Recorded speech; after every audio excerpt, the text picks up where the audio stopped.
Cette crise, je vous en rappelle le mécanisme. Des ménages modestes, trop endettés, ne peuvent plus rembourser leur crédit immobilier. Les établissements qui leur ont prêté de l'argent sont à leur tour en difficulté, tout comme les banques qui ont elles-mêmes prêté à ces établissements.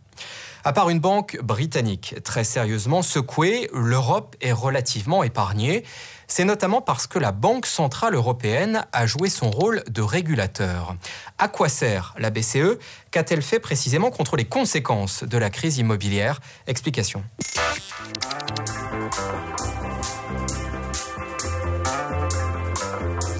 Voici la tour de la Banque centrale européenne, en abrégé la BCE. Une banque créée en 1998 pour lancer l'euro. La preuve, le logo qui trône au pied des 36 étages du bureau. Le siège de la BCE est à Francfort parce que les Allemands l'ont exigé. C'était la condition pour qu'ils abandonnent leur précieux Deutschmark. BCE, 3 lettres qui ne disent pas forcément grand-chose aux citoyens européens. Alors, question simple, à quoi ça sert? Nous sommes là pour assurer la stabilité des prix. C'est une définition qui consiste à dire tout simplement moins de 2% pour la hausse des prix annuels.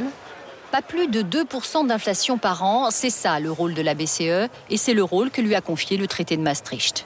J'ai très intelligent. Dans ce dessin animé, la BCE décrit l'inflation comme un monstre. Non, arrête! S'il y a trop d'argent en circulation pour le même nombre de produits, les prix augmentent et l'argent perd de sa valeur. Vous avez vu ce qu'on m'a demandé pour ce poisson? C'est plus cher que le mois dernier. Avant, je pouvais me le permettre, mais plus maintenant. La BCE est en Allemagne, mais c'est un Français qui la préside. Jean-Claude Trichet a 65 ans. Ancien gouverneur de la Banque de France, il a été nommé à Francfort pour 8 ans. Il est à la moitié de son mandat. 1400 personnes travaillent avec lui. Peu de monde dans les couloirs. C'est dans les bureaux que tout se passe. Chaque employé a une mission très précise.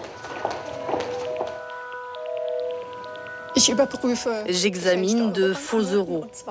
En ce moment, je compare un signe de sécurité apposé sur les vrais billets avec ceux qui figurent sur les faux.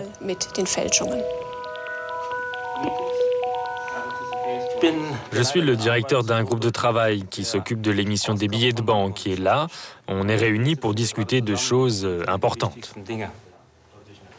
Des choses importantes qui influencent directement la vie des 320 millions d'Européens de la zone euro. Septembre 2007, conférence de presse très attendue sur les taux d'intérêt bancaires.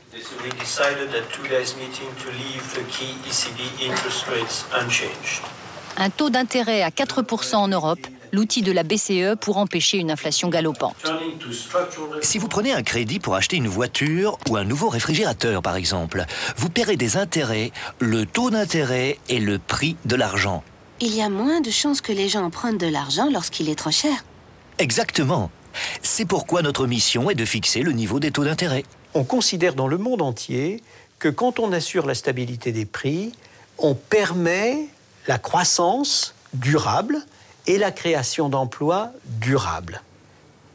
Cet économiste français n'est pas tout à fait d'accord. Lutter contre l'inflation ne devrait plus être la priorité de la BCE. Il faut qu'elle s'occupe plus du crédit, de l'endettement, de la solvabilité des emprunteurs, de ce que font les banques quand elles prêtent. Est-ce qu'elles prêtent à des gens qui pourront rembourser et des prix de l'immobilier qui sont un vrai problème. L'immobilier et récemment la crise immobilière aux États-Unis. La BCE en a été victime au mois d'août. Depuis cette salle de marché, il a fallu rassurer les banques européennes qui craignaient des faillites en chaîne. La BCE a injecté 204 milliards d'euros en moins d'une semaine. Une fortune, mais d'où venait cet argent prêté aux banques? C'est un prêt, c'est pas un don évidemment. C'est un prêt à 24 heures, entièrement remboursé le lendemain, avec une garantie en béton armé et à 4%. Le président français pourtant est très critique vis-à-vis de la BCE. Nicolas Sarkozy s'inquiète d'un euro fort. D'autre part, il accuse la Banque européenne de soutenir les spéculateurs. À Francfort, Jean-Claude Trichet refuse la polémique. Il met en avant son indépendance. C'est une décision de nos démocraties européennes. Elles ont décidé que nous devions être indépendants. Lorsque je suis à l'Eurogroupe, j'ai le sentiment qu'il y a un très grand respect pour ce que nous faisons et pour notre indépendance. Jusqu'à présent, les décisions n'ont pas été mauvaises. Le problème, c'est que la critique générale, c'est que ces décisions ne sont pas très bien expliquées. Les prévisions que fait la BCE sont très mauvaises.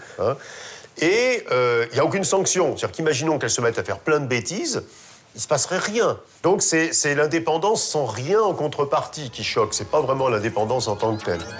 La BCE rend pourtant des comptes aux capitales européennes et 4 fois par an au Parlement européen.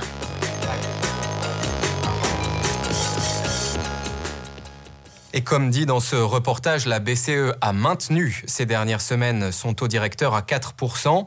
Conséquence pour l'immobilier, pas de hausse du coût du crédit, ni crise ni flambée dans l'immobilier, donc en cette fin d'année en Europe, même si les places boursières restent fébriles.